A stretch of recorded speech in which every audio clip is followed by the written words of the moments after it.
Para continuar con nuestra serie de sermones expositivos en el Sermón del Monte, vamos una vez más al Evangelio de Mateo, al capítulo 6, y vamos a leer la porción conocida como el Padre Nuestro. Mateo capítulo 6, versículo 9 al 15. Vosotros pues oraréis así: Padre nuestro que estás en los cielos, santificado sea tu nombre. Venga tu reino. Hágase tu voluntad como en el cielo, así también en la tierra. El pan nuestro de cada día, dánoslo hoy, y perdónanos nuestras deudas, como también nosotros perdonamos a nuestros deudores. Y no nos metas en tentación, mas líbranos del mal, porque tuyo es el reino y el poder y la gloria por todos los siglos. Amén. Porque si perdonáis a los hombres sus ofensas, os perdonará también a vosotros vuestro Padre Celestial, mas si no perdonáis a los hombres sus ofensas, tampoco vuestro Padre os perdonará vuestras ofensas. La semana pasada nosotros iniciamos el estudio de esta quinta petición del Padre Nuestro, esa oración que Cristo nos dejó como un modelo para enseñarnos a orar, y vimos en aquella ocasión cómo Cristo enseña a sus discípulos a pedir perdón por sus pecados, pero no como criminales culpables que vienen delante de su juez clamando por misericordia, sino más bien como hijos perdonados que vienen delante de un Padre a restaurar la comunión con Él. Todo verdadero creyente ha pasado por la experiencia de venir delante de Dios como un criminal culpable que pide clemencia ante un juez. Pero una vez ese perdón ha sido otorgado, ahora debe continuar ese mismo hombre pidiendo perdón por sus pecados, por cuanto estos bloquean su comunión con Dios. La confesión de pecados es parte de ese andar en luz del que habla Juan en su primera carta. Vamos un momento a Primera de Juan, capítulo 1, y vamos a leer los versículos 5 al 9. Primera de Juan, capítulo 1, versículos 5 al 9. Dice el apóstol Juan: este es el mensaje que hemos oído de él y os anunciamos. Dios es luz, es decir, Dios es santo, y no hay ningunas tinieblas en él. Si decimos que tenemos comunión con él y andamos en tinieblas, mentimos y no practicamos la verdad. Ahora noten que el apóstol Juan está hablando aquí de un andar, de un estilo de vida. Dice él: si tu estilo de vida es caracterizado por las tinieblas, eres un mentiroso si dices tener comunión con él. Ahora, ¿está Juan implicando que un verdadero creyente nunca comete ningún pecado? Sigue diciendo Juan: pero si andamos en luz, como él está en luz, tenemos comunión unos con otros, y la sangre de Jesucristo su Hijo nos limpia de todo pecado. El hecho de andar en luz no elimina la necesidad de que la sangre de Jesucristo continúe haciéndose efectiva en nuestras vidas, limpiando nuestros pecados diariamente. Si decimos que no tenemos pecado, nos engañamos a nosotros mismos y la verdad no está en nosotros. Si confesamos nuestros pecados, Él es fiel y justo para perdonar nuestros pecados y limpiarnos de toda maldad. El creyente no practica el pecado, pero hay una triste realidad de este lado del cielo, y es que el creyente peca, y por cuanto peca debe ir continuamente a confesar sus pecados delante de Dios, no como un criminal culpable delante de su juez, sino como un hijo delante de su padre, a encontrar la restauración de esa comunión que fue bloqueada por causa del pecado. Y es precisamente de esa confesión de la que nos habla el Señor en el Padre Nuestro. Al venir delante de Dios en oración, como un hijo viene delante de un padre, debemos pedirle que perdone nuestras deudas, como nosotros también perdonamos a nuestros deudores. El domingo pasado centramos nuestra atención en la primera parte de esta petición: perdónanos nuestras deudas. Y vimos que hay allí al menos 5 lecciones prácticas que podemos extraer de esa petición. En primer lugar, que el pecado es una deuda que contraemos contra Dios. Cristo no dice simplemente, debes ir a Dios y pedir perdona mis pecados. Cristo dice que debemos ir a pedir perdón por nuestras deudas, porque nosotros como criaturas que somos, y en el caso de los cristianos, como hijos también, debemos obediencia irrestricta a todos los mandamientos de Dios. Y cada vez que nos quedamos cortos de alcanzar la obediencia que esa ley exige, o cuando vamos más allá de los límites que la ley impone, incurrimos en deuda con Dios, porque no le hemos dado a Dios algo que le debíamos. Es como si usted alquilara una casa y usted queda con el dueño de la casa de pagarle 5,000 pesos mensuales. Cada mes, el 30 de ese mes, usted tiene que enviarle a ese señor un cheque por 5,000 pesos. Y cuando usted se retrasa en el pago, usted ha incurrido en una deuda porque usted no ha dado lo que debía dar. Cada vez que pecamos contra Dios, incurrimos en deuda. No solamente porque le debemos obediencia, sino porque la ley exige un pago o compensación cada vez que es violada. La paga del pecado es muerte. Estamos endeudados hasta la cabeza con Dios. Ahora, lo segundo que aprendemos en esa petición es que es una deuda impagable. Lo segundo que aprendemos en esa petición es que la deuda es tan grande que nosotros no podemos pagarla por nosotros mismos. El Señor dice allí que debemos ir delante de Dios a decir, Señor, perdóname la deuda. No ir delante de Dios, mira Señor, voy a rezar 25 Padre Nuestro y con esa penitencia pienso pagarte la deuda. No, es una deuda que yo no puedo pagar. No importa cuánta penitencia yo haga delante de Dios. Debo ir humildemente y pedir al Señor, perdóname la deuda, condónamela, porque yo no te la puedo pagar. En tercer lugar, aprendimos que nuestro Dios está inclinado y dispuesto a perdonarnos la deuda.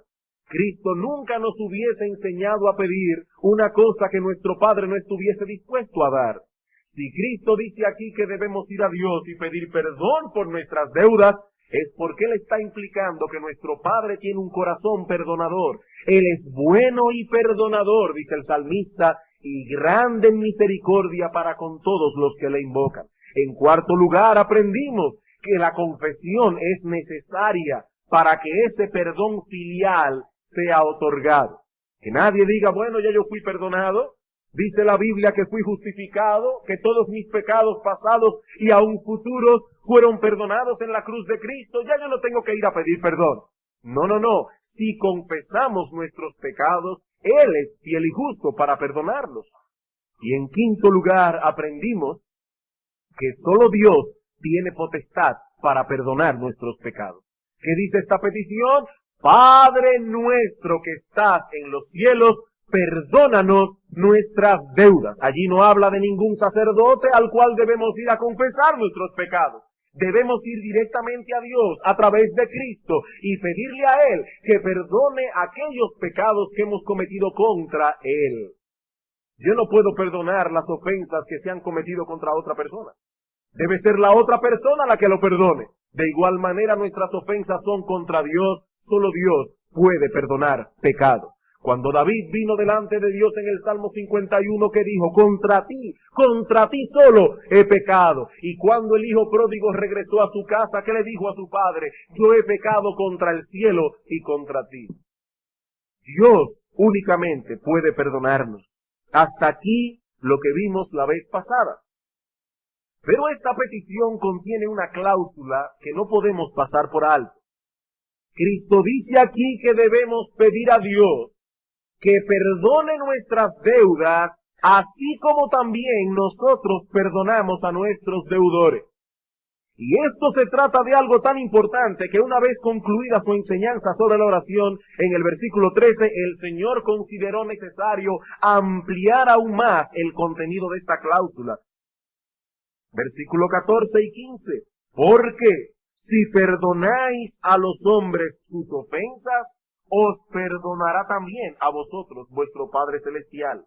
Mas, si no perdonáis a los hombres sus ofensas, tampoco vuestro Padre os perdonará vuestras ofensas. Es evidente que hay algo aquí que amerita una seria y cuidadosa consideración, algo de suprema importancia a los ojos de nuestro Señor Jesucristo. Noten, hermanos y amigos, que esa es la única petición del Padre nuestro que Cristo amplía. No amplió santificado sea tu nombre, ni venga tu reino, ni hágase tu voluntad. La única petición del Padre nuestro que Cristo consideró necesario ampliar fue la del perdón de los pecados. La enseñanza básica de esta cláusula, así como de los versículos 14 y 15, es esta. Un hombre perdonado debe ser un hombre perdonador. Un hombre perdonado debe ser un hombre perdonador. En palabras sencillas y llanas, eso es lo que el Señor nos está enseñando aquí. Mi amigo, déjame hacerte una pregunta. Cuando llegue el día del juicio, ¿cómo esperas tú presentarte delante de Dios? ¿Esperas presentarte como un pecador perdonado? ¿O esperas más bien enfrentarte con un juez que te dará lo que mereces? ¿Qué esperas tú? Bueno, si deseas presentarte ante Dios como un pecador perdonado, he aquí una verdad que debes tomar muy en serio. De acuerdo a la enseñanza de Cristo en este pasaje, un hombre perdonado será un hombre perdonador.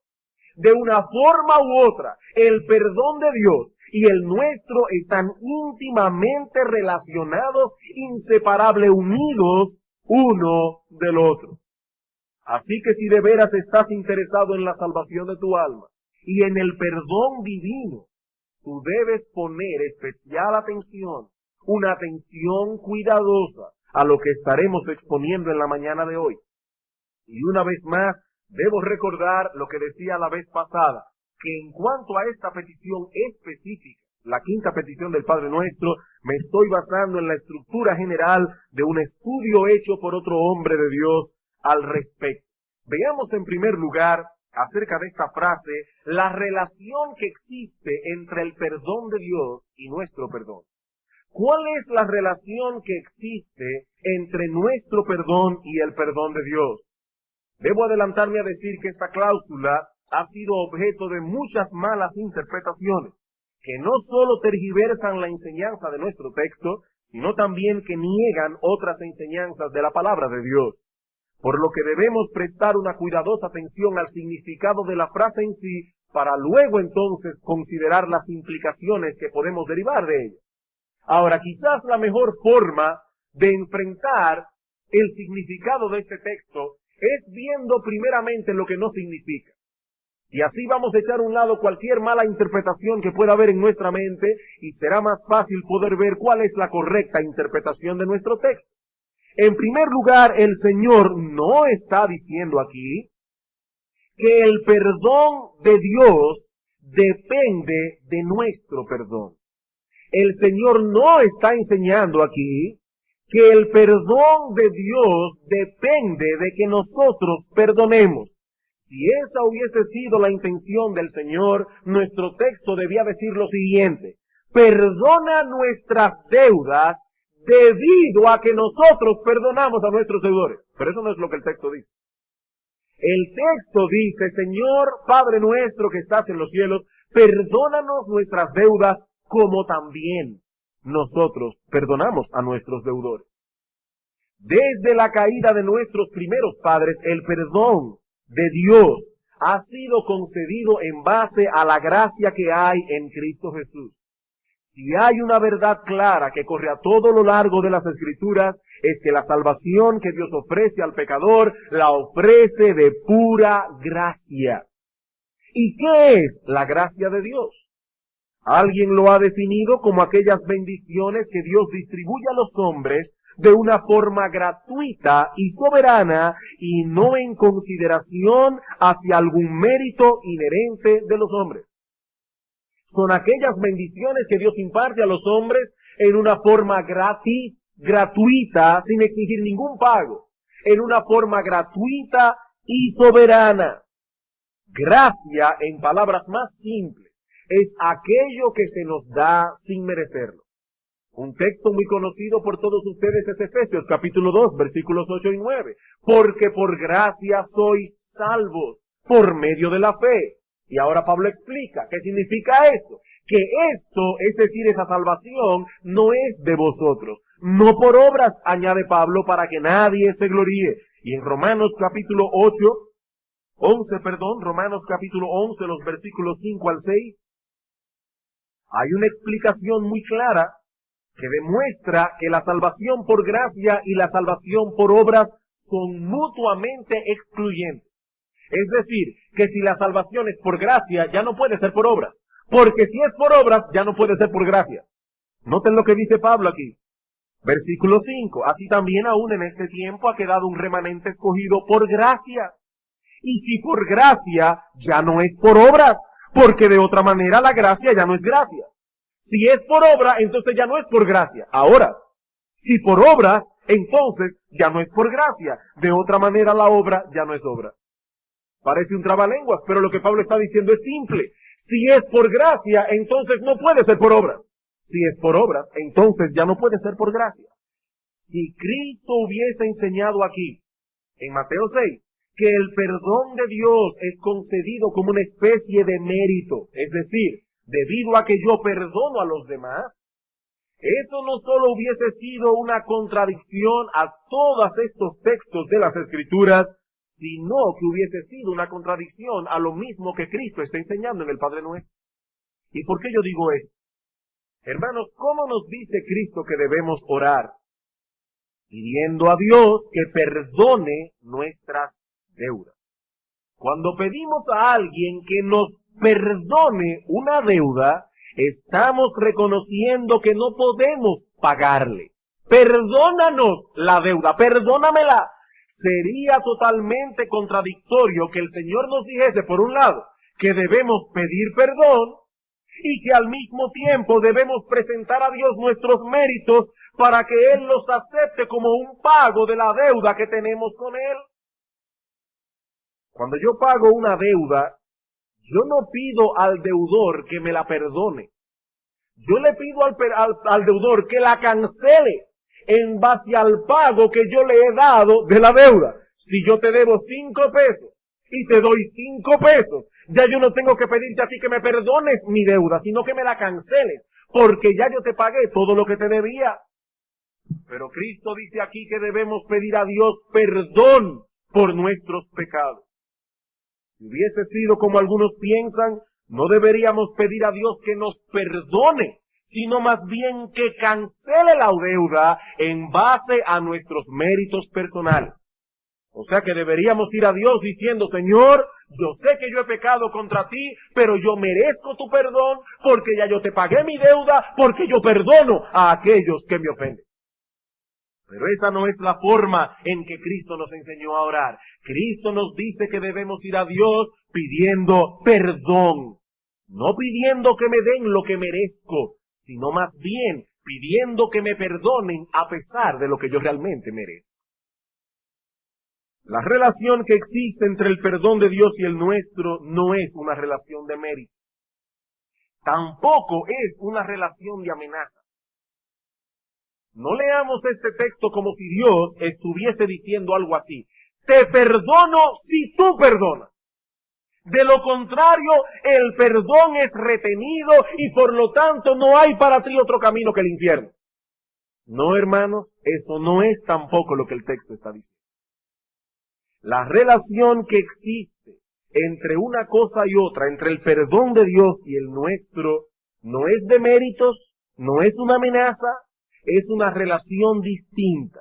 Por un lado se trata de una relación comparativa. Por un lado se trata de una relación comparativa. ¿Qué dice el texto? Perdónanos nuestras deudas, así como también nosotros perdonamos. Y el énfasis de la frase recae en la palabra nosotros.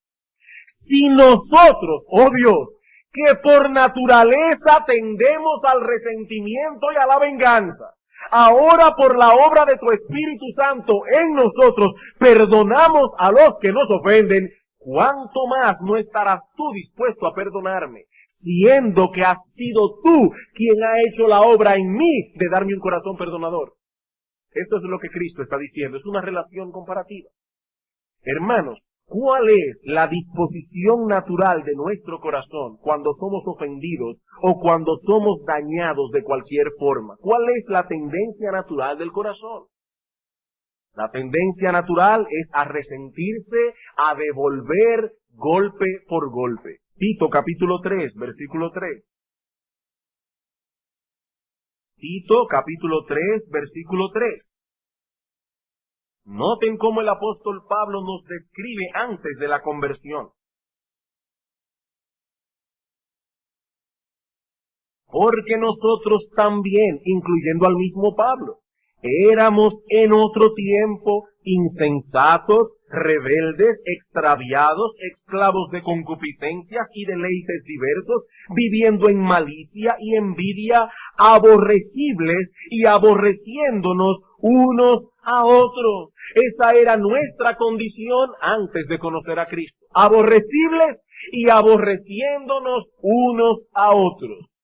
Pero el cristiano verdadero ha sido transformado por el poder del Espíritu Santo, y ahora este hombre no solo tiene la capacidad de perdonar, sino que se deleita en hacerlo. Y cuando este hombre o esta mujer va delante de Dios pidiendo perdón por sus pecados, puede hacerlo con la confianza de que ha sido ese mismo Dios quien ha hecho esa obra en su corazón. Porque nuestro Dios es abundante en perdonar y Él quiere que sus hijos lo imiten a Él en eso. Sed imitadores de Dios como hijos amados.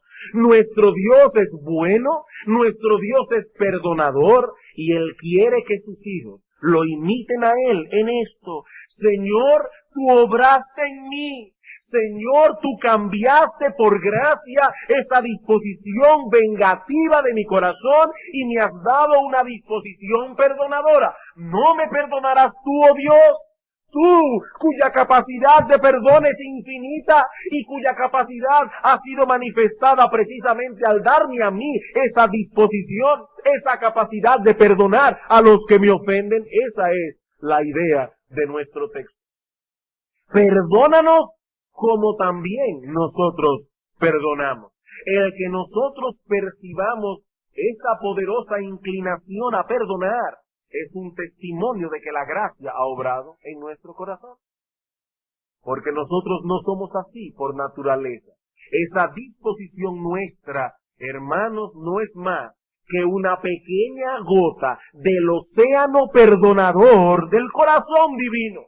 Es un reflejo imperfecto del perdón que hay en Dios. Ese mismo sentido de comparación lo vemos en Mateo capítulo 7, hablando de la oración. El Señor quiere estimularnos a orar.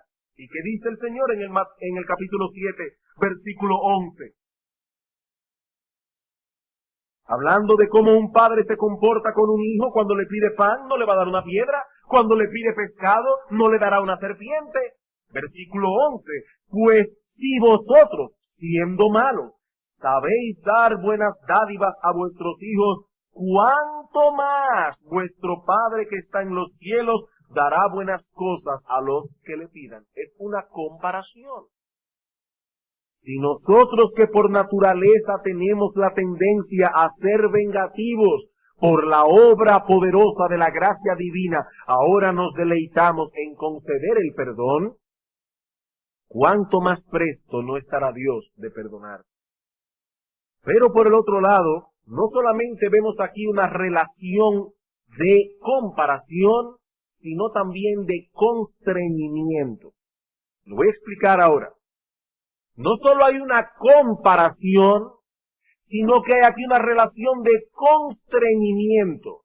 La comprensión del perdón divino es algo que nos constriñe, es algo que nos compele, es algo que nos mueve poderosamente a perdonar. No debemos olvidar que esta oración modelo, la oración del Padre Nuestro, es la oración de un cristiano. No es la oración de un impío, es la oración de alguien que puede llamar a Dios Padre Nuestro. ¿Y qué es un cristiano? Un pecador miserable que ha entendido su condición de miseria y ha venido en esa condición delante del trono de la gracia clamando por misericordia. Eso es un cristiano. Y al venir así, con todo su pecado, este pecador se ha encontrado con la maravillosa noticia o con la increíble noticia. He aprendido esta semana que ahora la palabra increíble ya está permitida usarla como una expresión de asombro. Así que ya con libertad puedo decir esa increíble noticia, aunque es digna de ser creída, la increíble y maravillosa noticia de que Dios perdona al pecador por Cristo Jesús. De que Dios perdona al pecador en base a los méritos de Cristo. Esa es la enseñanza que Cristo nos ilustra en la parábola del Hijo Pródigo, una parábola muy conocida. Alguien ha dicho que esta parábola no debería llamarse la parábola del Hijo Pródigo, sino más bien la parábola del Padre Misericordioso. Este muchacho había quebrantado el corazón de su padre y había caído muy bajo en su pecado y en su miseria, pero tan pronto volvió en sí y decidió regresar a casa de su padre, así sucio como estaba, pero al mismo tiempo con un corazón contrito y humillado, en verdadero arrepentimiento, fue recibido de nuevo con los brazos abiertos. Cristo nos dice que el Padre lo vio de lejos y su corazón fue movido a compasión por el Hijo que había vuelto. Así, hermanos, llegamos nosotros también delante de Dios, sucios, con el corazón quebrantado, reconociendo nuestra locura y nuestra perdición. ¿Y qué encontramos? A un Dios que es amplio en perdonar.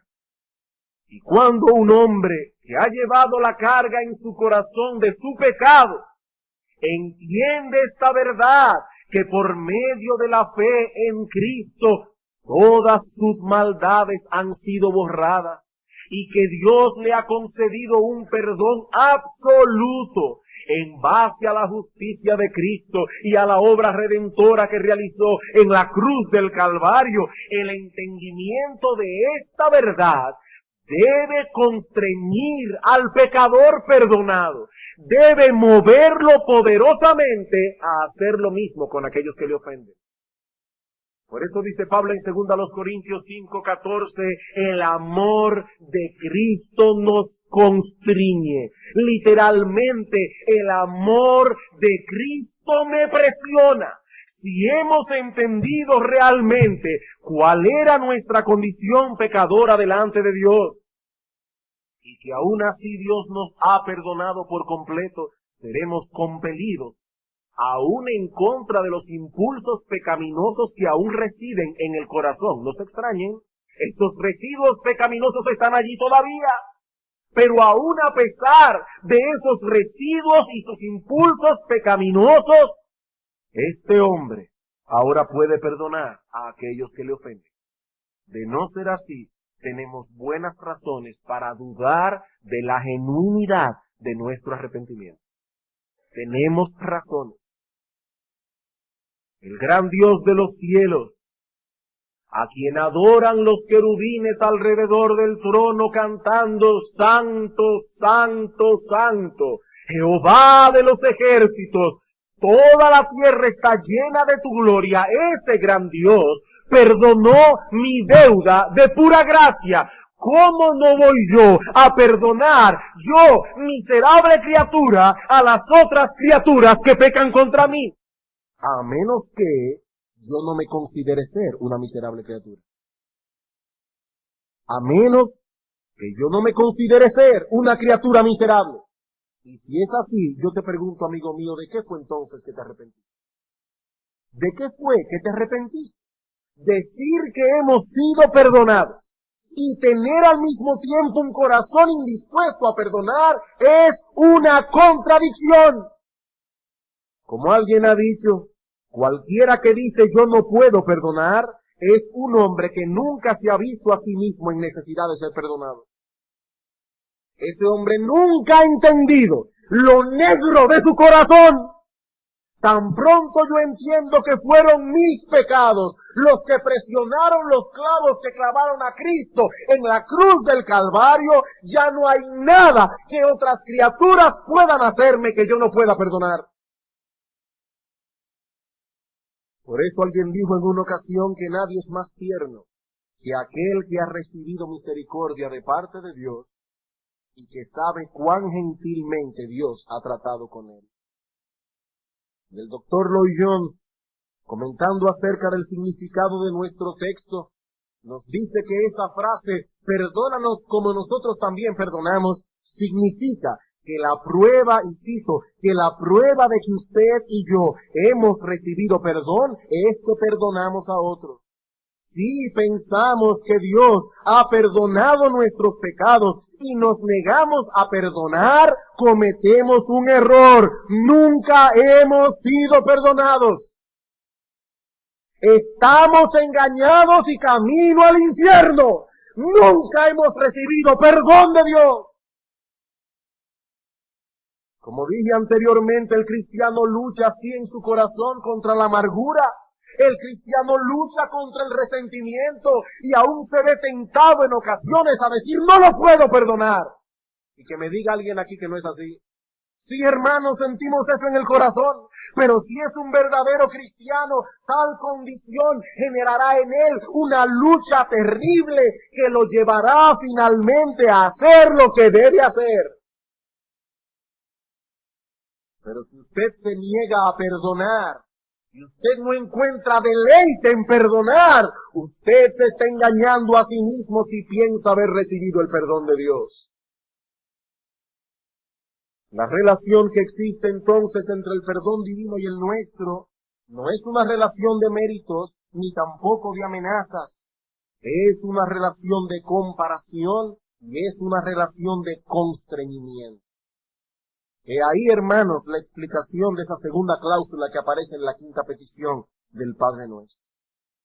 Pero luego que esa cláusula es establecida, en los versículos 14 y 15 el Señor aplica en una forma más directa el contenido de esa declaración. Vean otra vez, Mateo 6, 14.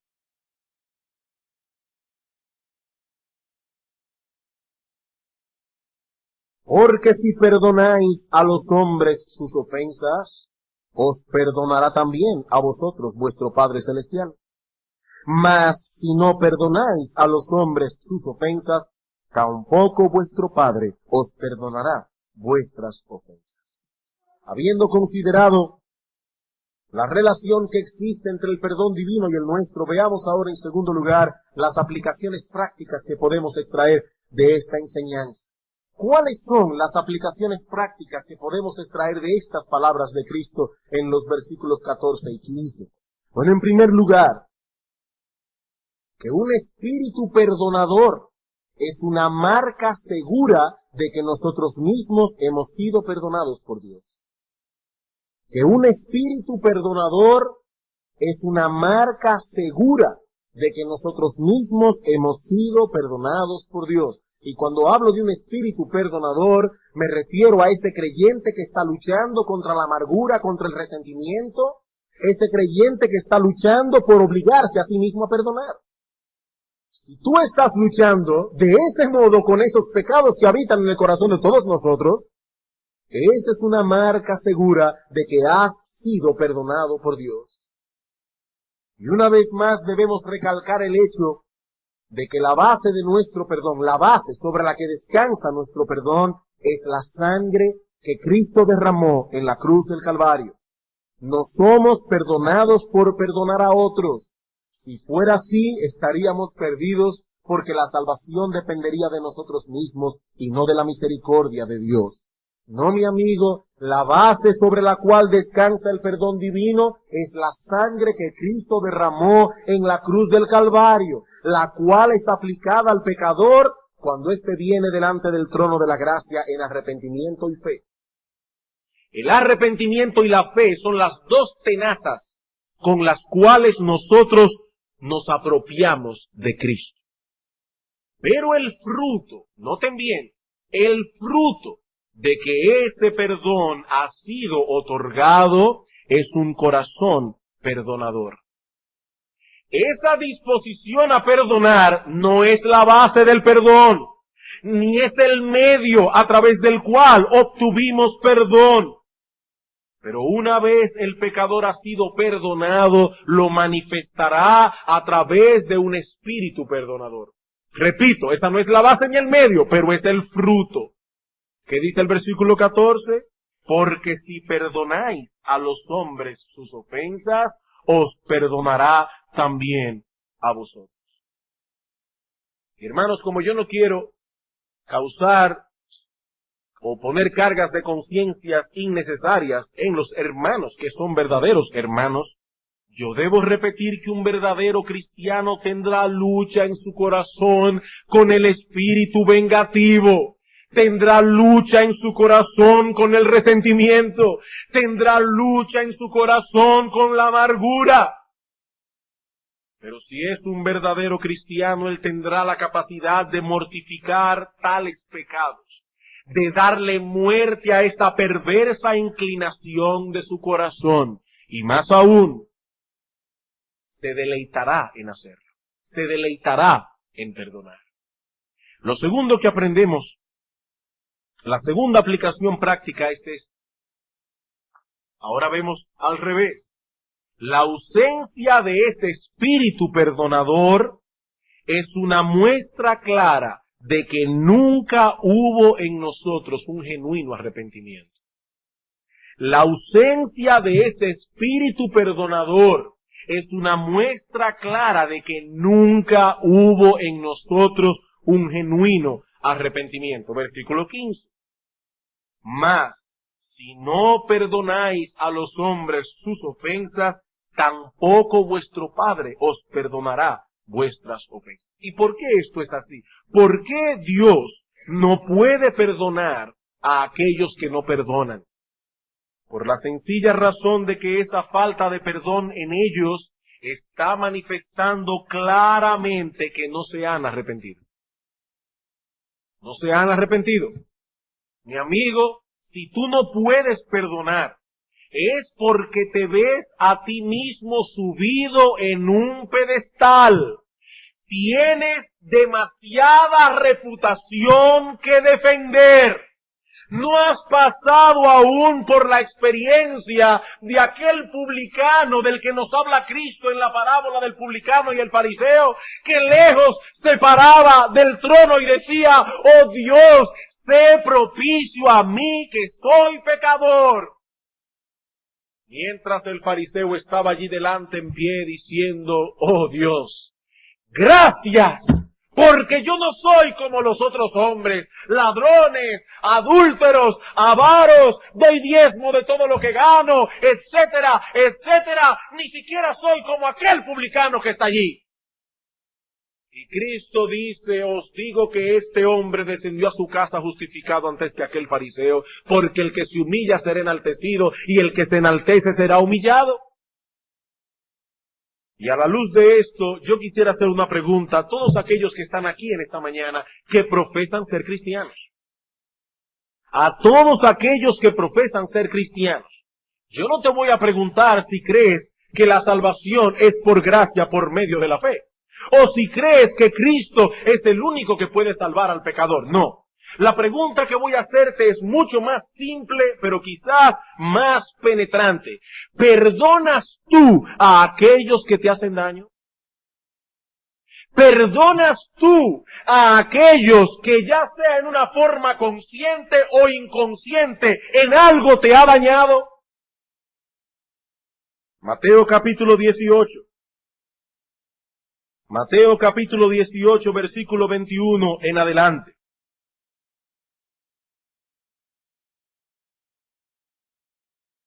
En el tiempo del Señor Jesucristo, algunos rabinos, es decir, algunos maestros en Israel, decían que nosotros podemos perdonar hasta 3 ofensas. La cuarta, olvídate ya, tienes derecho a vengarte. Y el apóstol Pedro va delante de Cristo, y para mostrar al Señor cuán generoso y bondadoso y compasivo era su corazón, Cristo dijo, bueno, los mejores maestros dicen 3, lo voy a multiplicar por 2 y todavía le añado 1. Y va a Cristo y le dice en el versículo 21, entonces se le acercó Pedro y le dijo, Señor, ¿cuántas veces perdonará mi hermano que peque contra mí? ¿Hasta 7? Mira, oh Señor, ¿cuán bueno soy? Aquellos dicen 3, lo multiplico por 2, le sumo 1, estoy dispuesto hasta 7. Jesús le dijo, no te digo hasta 7, sino aún hasta 70 veces 7.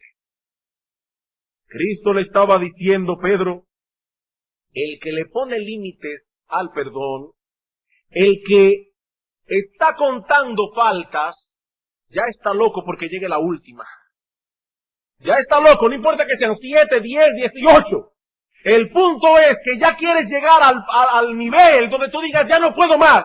Ya Dios me da permiso para vengarme. Pedro dice, no Pedro, olvida la venganza, olvida eso de devolver golpe por golpe.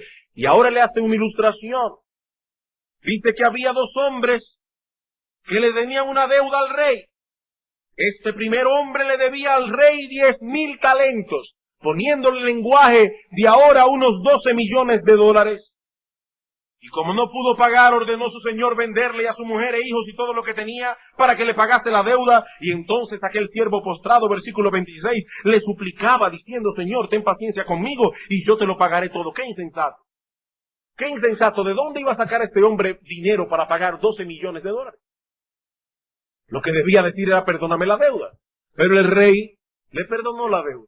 No me debes nada. Pero este hombre salió afuera y se encontró con alguien que le debía 100 pesos. Y dice el texto que lo ahogaba diciendo, págame lo que me debes. Y entonces su consiervo, postrándose a sus pies, le rogaba diciendo, ten paciencia conmigo y yo te lo pagaré todo. Mas él no quiso. Este hombre no había calibrado la deuda que se le había condonado. Este hombre no había calibrado todavía porque era demasiado orgulloso. Cuán gran misericordia había tenido el rey con él.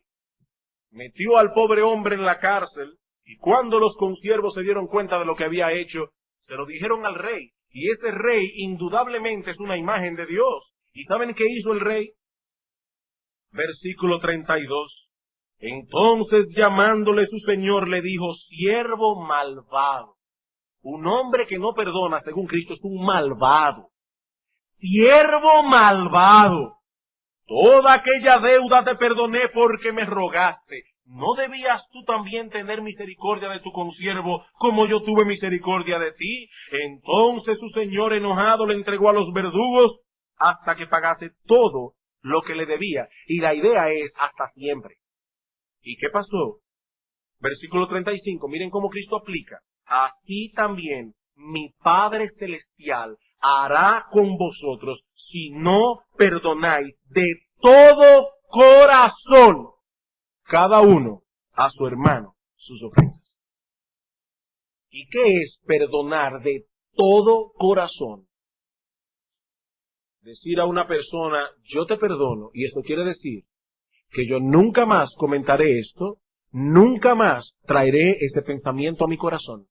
Porque dice la Biblia que nosotros debemos perdonar como Dios nos perdona. Y como Dios perdona, Él dice, yo nunca más me acordaré de vuestros pecados y transgresiones. El perdón significa olvidar. Pero recuerden, hermanos, que nosotros tenemos una mente no glorificada y por lo tanto nosotros recordamos lo que debíamos olvidar y olvidamos lo que debemos recordar. Por lo tanto, muchas veces esas cosas vendrán a mi corazón. Lo que esta persona me hizo, cómo me trató, qué injusto fue, qué duro fue conmigo. Y cuando ese pensamiento venga, yo le diré a mi alma, cállate la boca, porque yo prometí olvidar. Eso es perdonar de todo corazón. Y Cristo dice, el que no perdona de todo corazón, al infierno irá por siempre. Porque está mostrando con eso que no tiene un corazón arrepentido. Nunca ha visto la negrura de su pecado. Esa persona todavía está subida en un pedestal, se cree ser alguien y en ese corazón no hay arrepentimiento. Hermanos, ¿quiénes somos nosotros para decir yo no puedo perdonar? Si Dios, el Dios del cielo, perdonó mis pecados. ¿Y quién nos creemos nosotros que somos? Pero hay algo más.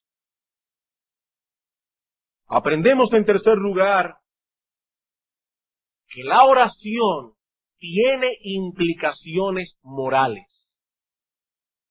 La oración tiene implicaciones morales. Yo sé que lo que voy a decir va a ser extraño, pero hermanos, no todo el mundo puede orar. No todo el mundo puede orar. Cualquiera puede decir sus rezos, pero no todo el mundo puede presentar delante de Dios oraciones genuinas, porque la oración tiene implicaciones morales. Hasta un niño puede orar, siempre y cuando esa oración fluya de un corazón que está luchando activamente contra la amargura y el resentimiento. David dice en uno de sus salmos, si en mi corazón hubiese yo mirado a la iniquidad, el Señor no me habría escuchado. No me habría escuchado. Al presentarnos en oración delante de Dios, Él no está escuchando la hermosura de nuestras palabras, Él no está atendiendo la facilidad de nuestra expresión, Dios está mirando más bien el estado de nuestro corazón. Y cuando ese corazón está atesorando amargura, resentimiento, mala voluntad, la oración es vana porque el Señor no nos está oyendo. No nos está oyendo. En Marcos capítulo 11, el Señor nos habla de la eficacia de la oración cuando esta oración es hecha con fe. Nos dice en el versículo 22 de Marcos 11, respondiendo Jesús les dijo, tened fe en Dios, porque de cierto os digo que cualquiera que dijere este monte, quítate y échate en el mar, y no dudare en su corazón, si no creyere que será hecho lo que dice, lo que diga le será hecho. Por tanto os digo que todo lo que pidiereis orando, creed que lo recibiréis y os vendrá. Pero en ese mismo contexto que añade Cristo, y cuando estéis orando, perdonad si tenéis algo contra alguno, para que también vuestro Padre que está en los cielos os perdone vuestras ofensas. Porque si vosotros no perdonáis, tampoco vuestro Padre que está en los cielos os perdonará vuestras ofensas. Y lo mismo vemos en las directrices que Pablo da a Timoteo acerca de la oración pública. ¿Qué dice él? Que oren levantando manos santas sin iras ni contiendas. Sin iras ni contiendas. Y una vez más, yo te pregunto, cuando te presentaste esta mañana delante de Dios en oración, ¿te levantaste temprano? ¿Oraste? ¿O cuando te uniste en oración a esta iglesia, cuando esta iglesia oró? Yo te pregunto, ¿estabas tú orando? ¿Estaba Dios oyendo tu clamor? Mi hermano, ¿cómo está tu relación con Dios en este momento? ¿Ha sido cortada por causa de un espíritu no perdonador? ¿O está viendo Él en ti a un creyente que está luchando por no dejar que ese espíritu vengativo te domine y te controle?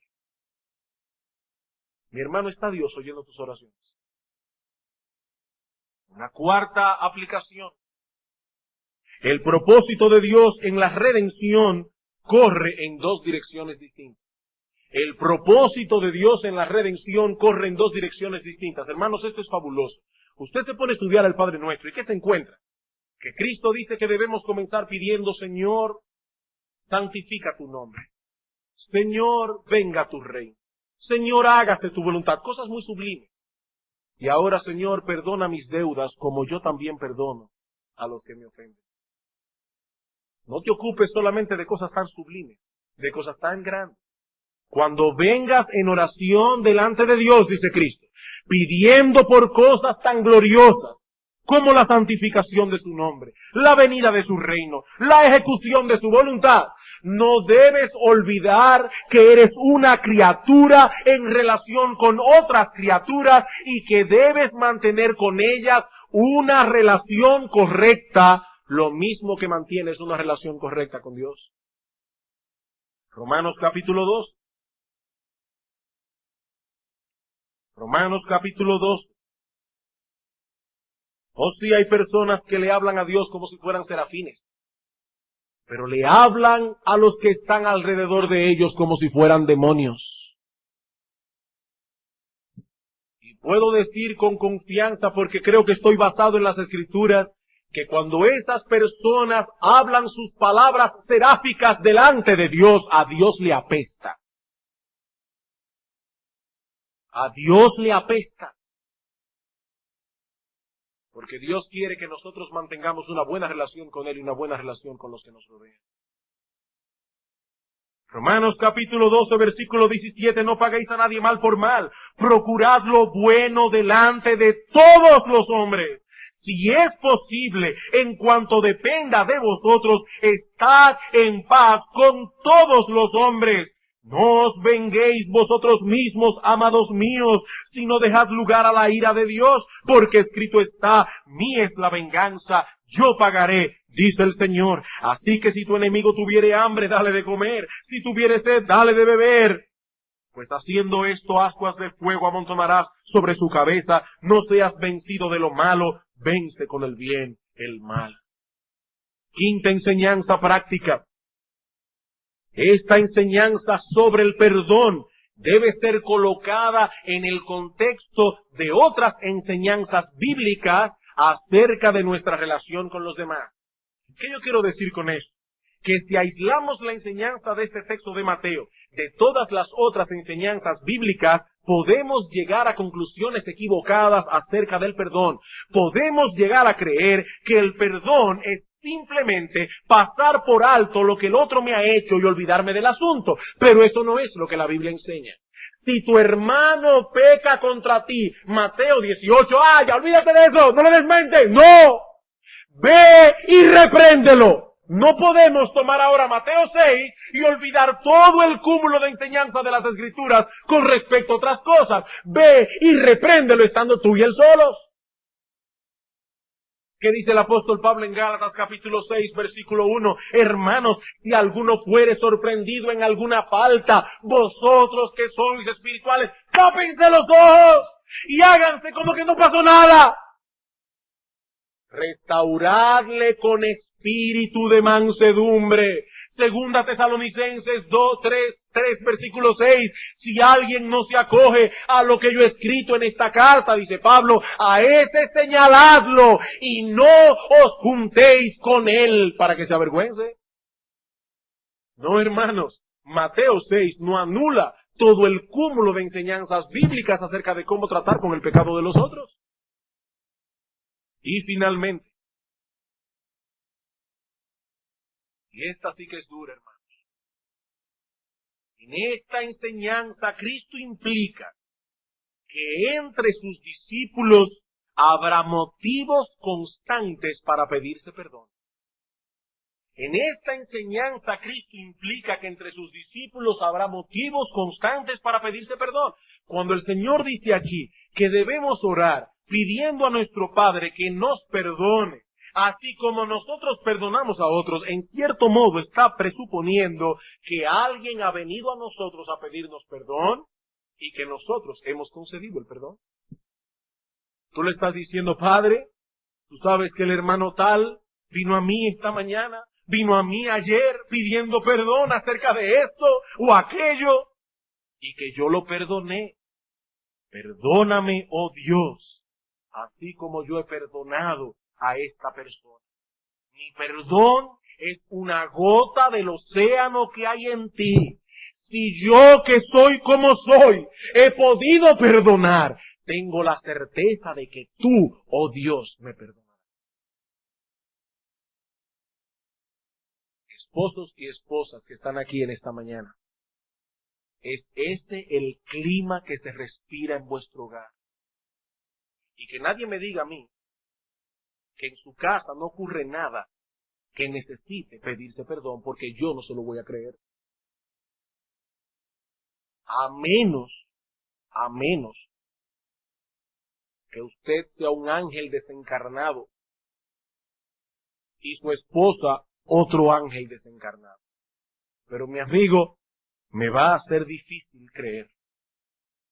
Lo que ocurre que somos tan orgullosos que así como que es difícil perdonar, así mismo es difícil pedir perdón. Y hay personas que prefieren que lo maten antes que decir, perdóname. Prefieren que le den cualquier castigo antes que humillarse y decir perdóname porque he hecho lo malo delante de Dios y he hecho lo malo delante de ti.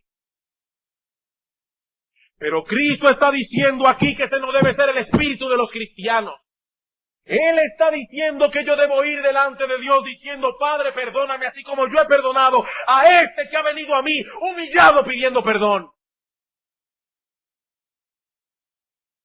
Niños y jóvenes, niños, escúchenme y contéstense esa pregunta. ¿Cómo se relacionan ustedes entre sí? Muchos de ustedes, niños, creen que son cristianos porque vienen a la iglesia todos los domingos, porque han sido educados en la palabra de Dios. Niños, pregúntense en su corazón, ¿qué tan dispuesto estoy yo a perdonar a mi hermanito, a mi hermanita, cuando me ofende, cuando me daña? ¿Y qué tan dispuesto estás, niño, joven, a pedir perdón? No como algunos que los padres van y ellos mirando la correa dicen, perdóname. ¿No quiere que le peguen? No, perdóname porque sé que he hecho lo malo. Delante de Dios, delante de ti. Y lo mismo podemos decir en la relación de los hermanos de la iglesia entre sí. Hermanos, es imposible que no surjan problemas en el desempeño de nuestras relaciones personales. Eso es imposible. Hay personas que dicen, yo no entiendo, en la iglesia pasan cosas. Hermanos, hierro con hierro se aguza. Y mientras más cercanos estemos de alguien, más oportunidades habrá para que surjan conflictos. Y yo te pregunto, tú que profesas ser cristiano, ¿qué tan dispuesto estás a pedir perdón o a conceder perdón a aquellos que te lo piden? Hermanos, no olvidemos eso. La marca por excelencia del verdadero arrepentimiento es la humillación. El hombre que no está luchando contra su orgullo, el hombre que no está luchando contra el pensamiento que viene a nosotros continuamente de que somos importantes, de que los demás tienen que tratarnos de cierta manera. El hombre que no sabe lo que es luchar contra eso, día tras día, hora tras hora, ese hombre no ha experimentado el verdadero arrepentimiento. Y Cristo dijo en una ocasión, si no os arrepentís, pereceréis. He aquí entonces la prueba de fuego de nuestra fe. No somos perdonados por perdonar, no. Pero todo el que ha sido perdonado, todo el que sabe que Dios ha pasado por alto su maldad en base a la justicia de Cristo, le ha recibido de pura gracia por medio de la fe. Este hombre, esta mujer, este joven no tiene otra alternativa. Tiene que perdonar. Tiene que perdonar. Hermanos, que Dios nos ayude a hacer una evaluación juiciosa de nosotros mismos, para que por un lado no seamos engañados, para que tú, mi amigo, no seas engañado por la maldad de tu corazón, que siendo aún de piedra, quiere aparentar que es de carne. Mi amigo, la salvación es por gracia, por medio de la fe. Es un regalo gratuito que Dios ofrece al pecador, un regalo del cual nos apropiamos por medio de la fe. Esa gracia divina no solo nos salva de la condenación del pecado, sino que también nos transforma. Nos transforma.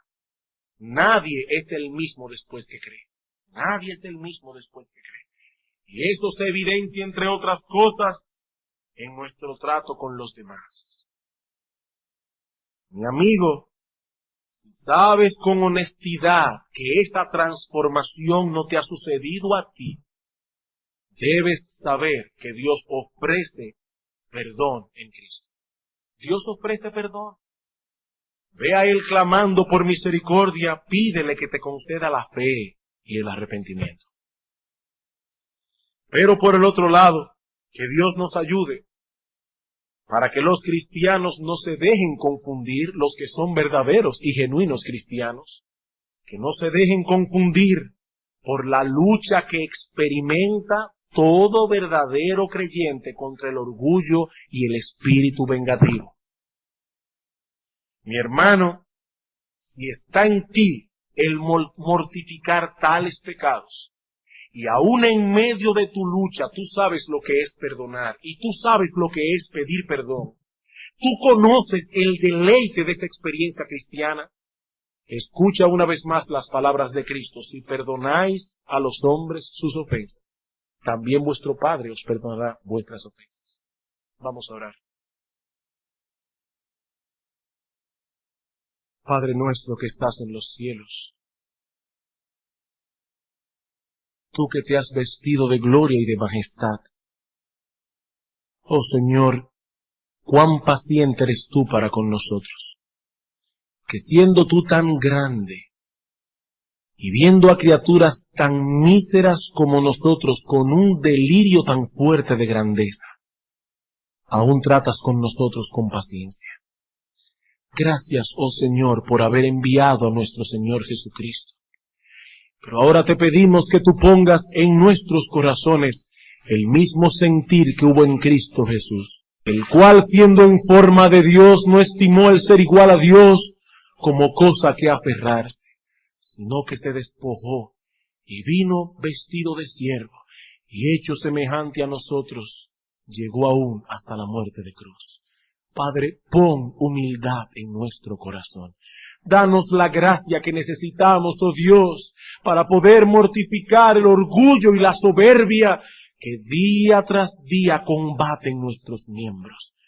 Y ayúdanos, oh Padre bueno, para que podamos tener una limpia conciencia, no solo delante de ti, sino, como dice Pablo, también delante de los hombres. De igual manera, Padre, nosotros te pedimos en esta mañana que tú por medio de tu Espíritu uses tu palabra que fue predicada para levantar en algunos un fuerte sentido de necesidad y de pecado, para que vengan en esta mañana arrepentidos delante de ti, clamando por misericordia y perdón. Oh Padre, concédenos el gozo y el privilegio de poder ver a algunos aquí en esta mañana pasar de la muerte a la vida. Te lo pedimos en nombre de nuestro Señor Jesucristo. Amén.